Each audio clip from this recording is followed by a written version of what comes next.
संजय जी दिल्ली से। अच्छा, राधे राधे महाराज जी।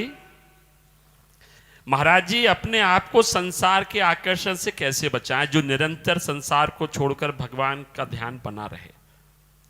कई बार कई दिन की साधना पर संसार का एक दृश्य भारी पड़ जाता है महाराज जी। बिल्कुल, मन एकाग्र कैसे? बिल्कुल तुम्हारी बात का हम पूर्ण समर्थन करते हैं।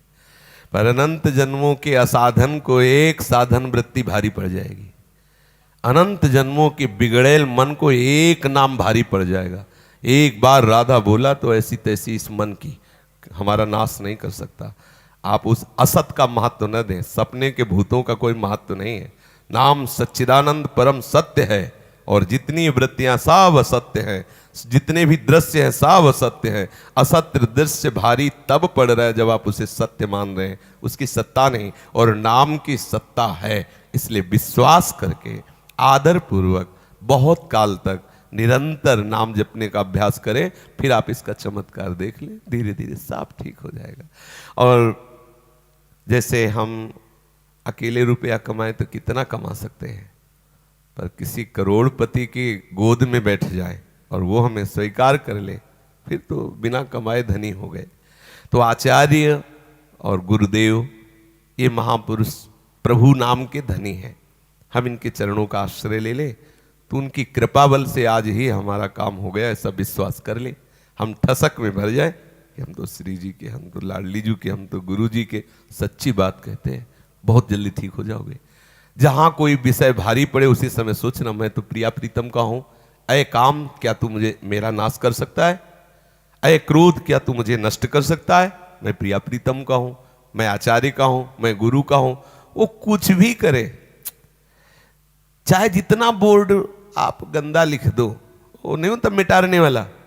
आचार्य और गुरु के पास वो होता है डस्टर, ऐसे मारा सब नष्ट हो गया। अहम त्वाम सर्व पापेभ्यो मोक्षयिष्यामि मा शुचा। बिल्कुल निश्चिंत होकर भगवद आश्रित हो जाओ और नाम पर बुद्धि दो, नाम पर महत्व करो।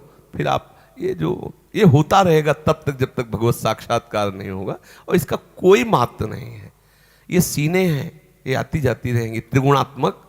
जैसे पर्दे में दृश्य आता रहता है, पीछे से फोकस पड़ता रहता है। वो जो अज्ञानी वो समझता पर्दे में हलचल हो रही, पल से वो पीछे से। तो ऐसे ही हमारे अंतःकरण में फोकस पड़ती है, सतोगुणी रजोगुणी तमोगुणी। वो हमारा चिंतन, हमारा दृश्य बदल जाता है। सात्विक दृश्य, तामसिक चिंतन, राजसिक दृश्य, राजसिक चिंतन, ये सब बंदे। तो हमें घबराने की जरूरत नहीं है।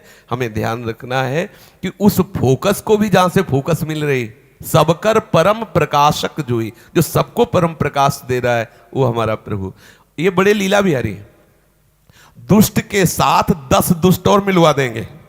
तुम्हारी पार्टी जय हो, वो अपनी पार्टी हो। उनसे पूछो कि तुम ही धर्म की स्थापना करते हो तो अधर्मियों को ये सब व्यवस्था कौन दे रहा है? सुंदर शरीर, स्वस्थ बुद्धि काम कर रही, रुपया पैसा, और जानते हैं कि अगले कदम में गोली मार जाए, फिर भी उनको हिम्मत देते हैं और उनके साथी हजारों बन जाते हैं और आतंक शुरू। ये इनका लीला विलास है। यदि आप इनकी शरण में आ गए तो ये तीनों गुणों का प्रभाव धीरे धीरे शांत हो जाएगा। आप गुणातीत स्थिति में आ जाएंगे, तब आप देखेंगे कुछ है ही नहीं, केवल वही वो है, दूसरा कोई है ही नहीं। तो आप प्रभु के नाम पर महत्व बुद्धि कीजिए और आचार्यों की शरणागत हुई। बिना आचार्य शरणागति के शुद्ध ज्ञान नहीं होता। हम उनके हैं, इस बात में बहुत दम है। रुपया हमारे एक पास नहीं है, लेकिन हम किसी धनी के हैं और वो मेरा है, तो मुझे है कि जरूरत पड़ने पर वो है ना।